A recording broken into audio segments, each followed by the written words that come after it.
The world is growing cold. It's a slow, quiet death, not of catastrophe, but of neglect. In villages from Sparta to Thebes, hearth fires that have burned for generations now sputter and die, no matter how much wood is fed to them. Frost creeps into spring gardens. The breath of children hangs in air that should be warm. The people whisper, first in confusion, then in dread. The gods have withdrawn their warmth. They have sealed away the eternal flame, the primal spark gifted by Prometheus, the fire of mind and soul, deep within the vaults of Olympus. Humanity, they have decided, is unworthy. Let them remember their place in the chill and the dark. But in the forges of men, a different kind of spark is being struck. In the soot-stained workshop of Mycenae, the air rings with the song of hammer on bronze. Here works Callista, a blacksmith whose skill is a kind of mortal magic. Her blades can split a spear in midair. Her armor is so seamless, it is said Ares himself once wore it to war. The gods notice, but only one descends. Hephaestus, the lame god of the forge, the outcast of Olympus, does not come for beauty. He comes because in Callista's movements, in her sweat and grit and creation, he sees something divine. One night, cloaked in the smoke of her own furnace, he meets her. He offers no promises, only his presence. The forge burns white-hot that night. 9 months later, a son is born, Ereos. He does not cry. His eyes open, glowing like banked coals, and the fire in the hearth leaps in recognition. The midwives gasp. Touched by the divine, one whispers. He is not meant to stay here long, mutters the eldest. Ereos grows in the heat. At 5, he shapes iron. At 10, he forges a blade that stays warm to the touch. The village fears him. Cursed, they say, son of a god with no throne. But Callista loves him fiercely. Fire obeys those who listen, she teaches him, not those who command. By 16, Ereos is a master, but as the world's cold deepens, a calling ignites within him. He is not made to serve kings, he is made to defy them. He must steal back what was stolen from humanity.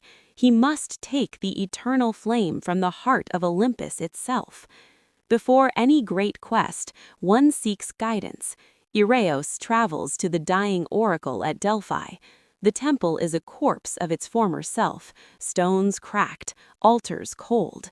In a sunless chamber, the oracle sits, a woman woven from storm cloud and ash. Before he can speak, her blind eyes snap at him. Ereos, she hisses, you will climb the mountain, you will take the flame, and you will die.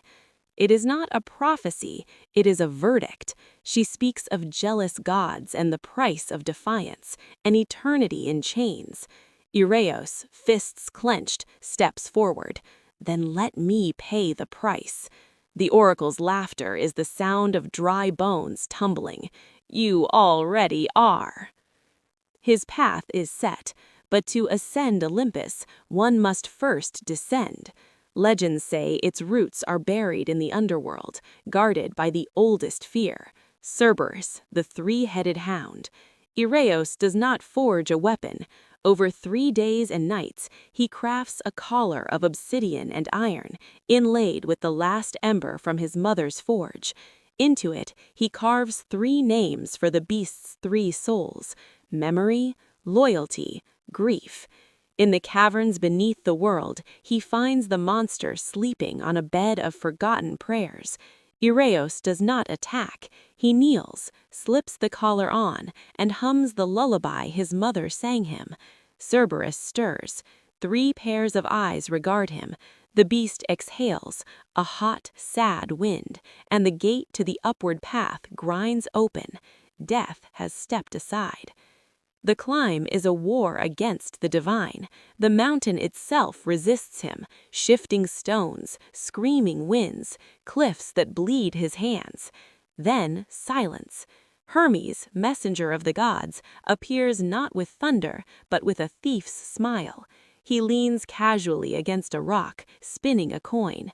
The noble fire thief, a sweet, stupid, repeating story. Hermes makes no move to stop him physically. Instead, he offers a warning that is also a purse. You think you are Prometheus, you are not even a flicker. The flame you seek won't save your people, it will burn away everything you are. He presses 2 fingers to Ereos's chest. A cold thread, like frozen wire, twists into the demigod's heart. "My gift," he whispers, and vanishes. The curse takes root. With every step upward, Ereos feels himself eroding. The cold in his chest spreads, a counterpoint to the divine furnace he seeks. Olympus throws its fury at him, hailstorms of diamond, lightning that seeks his soul, whispers that promise only failure. He climbs through the ruins of forgotten god temples, statues of Zeus and Athena lying broken. He realizes a terrible truth. The gods are not powerful, they are afraid a mortal might succeed where they have failed. He breaches the cloud line. The summit is not a palace, but a barren, wind-racked plain, and at its center, on a pedestal of blackened stone, burns the eternal flame. It is not red or orange, but a pure, blinding white. It does not flicker, it watches. The cold curse in his chest screams in protest, but the ember of his forge-born heritage sings in answer. He approaches. The heat does not scorch, it recognizes. In that moment, he sees it all: the first campfire of man, the forges of Troy, the lamps of Athens, and the vulture tearing perpetually at Prometheus's side. He hears his mother's voice. Fire obeys those who listen. He does not seize the flame, he opens himself to it. For them, he whispers. The white fire pours into him.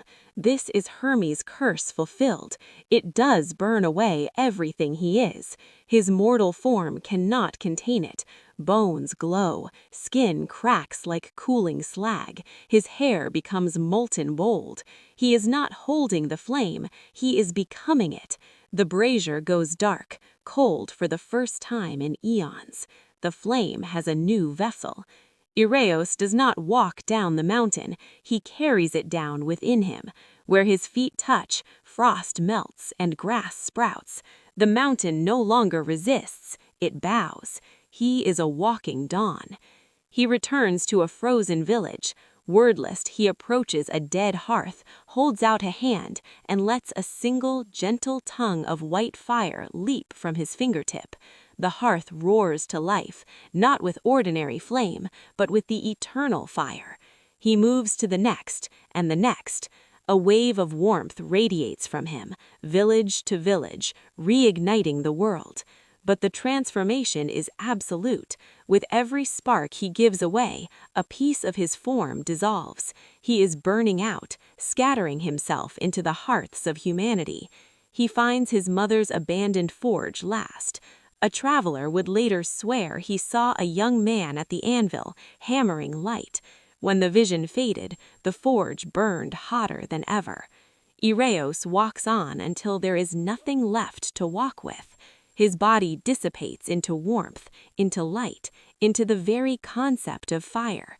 No tomb is built for Ereos, no songs are sung in temples, but strange things happen. Hearths in lonely cottages light themselves. Blacksmiths find their forges responding to a gentler touch. Children, shivering in the cold, speak of a man of light who stood by the fire before it leapt to life. He never died, he became warmth itself, not a god to be worshipped, but a presence to be felt. When your fire burns peculiarly bright on a cold night, that is Ereos passing through.